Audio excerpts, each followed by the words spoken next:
पत्नी ने न जाने क्या किया था कि पति ने उसे एक के बाद एक कई थप्पड़ जड़ दिए। हमेशा हर सिचुएशन को शांति से हैंडल करने वाली पत्नी भी इस बार इतनी अशांत हो उठी कि उसने अपनी चप्पल ही निकालकर पति की ओर दे फेंकी। चप्पल पति के बालों को छूते हुए निकल गई। ये किस्सा यहीं पर खत्म हो सकता था, मगर पति ने इसे अपनी मर्दानगी का विषय बना लिया और बात बद से बदतर होती चली गई। रिश्तेदारों ने भी आग में घी का काम किया।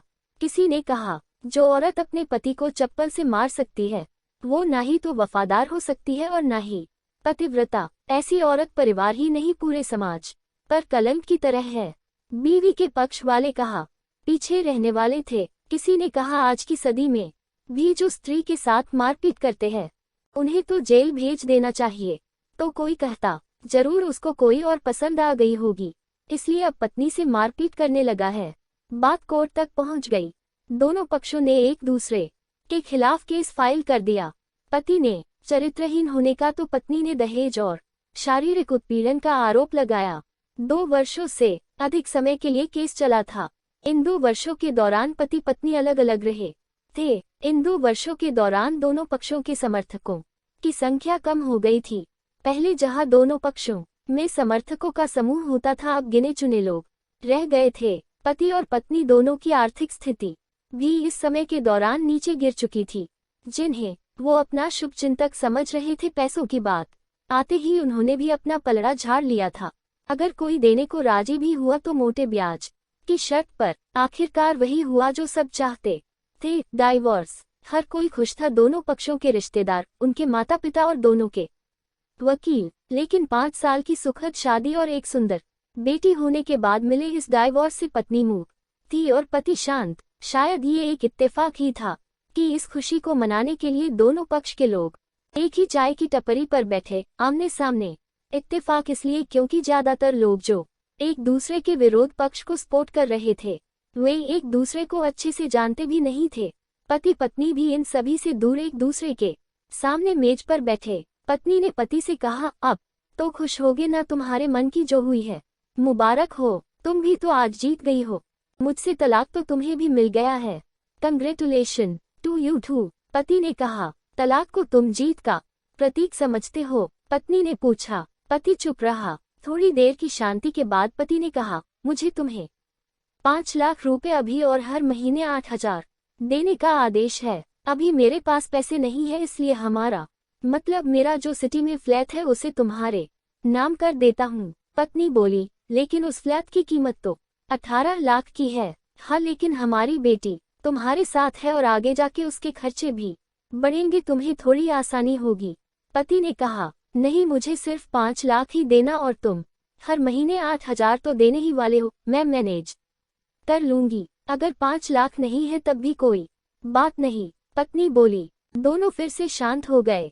पति सोचने लगा, कितनी भोली और समझदार है ये औरत जो कुछ समय पहले तक मेरी पत्नी थी और अब अनजान। ये वही है जो कम से कम खर्चे में घर चलाती और पैसे बचाकर मेरे जन्मदिन और बर्थडे पर हमेशा मेरे लिए नए कपड़े खरीद लाती। कभी बीमार भी हो जाती तो पैसे बचाने के लिए मुझे मालूम न होने देती और घरेलू नुस्खों से अपना इलाज कर लेती। मगर घर में कोई और बीमार होता तो तुरंत डॉक्टर के पास लेकर जाती। मेरी हिम्मती मारी गई थी। मैं ही अपनी झूठी मर्दानगी के चक्कर में इतनी बड़ी गलती कर बैठा। पत्नी के दिमाग में भी उथल पुथल चल रही थी। अभी भी वैसा का वैसा ही है, पहले भी खुद से ज्यादा हमारे बारे में सोचता था और अब भी वही कर रहा है। ये वही आदमी है जो मुझे एक्सीडेंट से बचाने के लिए खुद मोटरसाइकिल के आगे कूद पड़ा था और अपनी उंगली तुड़वा बैठा था। पता नहीं कौन सी मनहूस घड़ी में मैं झगड़ा कर बैठी। पति ने मौन तोड़ते हुए पूछा, अब तुम्हारे कमर का दर्द कैसा है? ज्यादा तकलीफ तो नहीं होती? पत्नी हल्का सा मुस्कुराए और बोली, अभी भी होता है, अब तो पेट में भी मरोड़े उठते हैं। वो तो होगा ही, तुम योगा या कसरत भी तो नहीं करती हो। अब किसी गायनेकोलॉजिस्ट को जरूर दिखा देना। पति ने कहा, तुम बताओ, तुम्हारा अस्थमा कैसा है? अब क्या अब भी दौरे पड़ते हैं? पत्नी ने पूछा। हाँ पड़ते हैं, पहले से ज्यादा, क्योंकि अक्सर इन्हेलर भूल जाया करता हूँ याद दिलाने के लिए, तुम जो नहीं हो अब। पति बोला। पत्नी के आंखों में आंसू आ गए। वो बोली, तुम्हें मेरे चरित्र पर सवाल नहीं उठाने चाहिए थे तो ये परिस्थिति आती ही नहीं। हाँ मैं जानता हूँ, तुम बहुत अच्छी हो, मुझसे गलती हो गई, बहुत बड़ी गलती। मैं लोगों के बहकावे में आ गया था।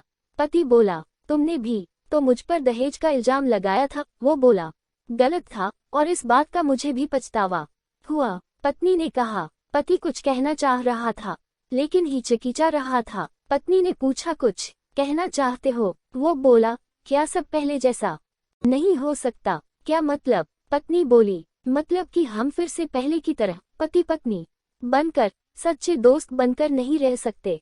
पति बोला, पर ये डाइवोर्स के पेपर दिखाते हुए। पत्नी ने कहा, फाड़ देते हैं। पति ने अपने पास रखे डाइवोर्स के पेपर फाड़ते हुए कहा। पत्नी ने भी अपने पास रखे पेपर फाड़ दिए। सभी हैरान थे, वकील, रिश्तेदार और माँ बाप। पति पत्नी दोनों एक दूसरे के हाथ में हाथ पकड़े अपने घर की तरफ चले गए। दोस्तों प्लीज सब्सक्राइब, शेयर और लाइक।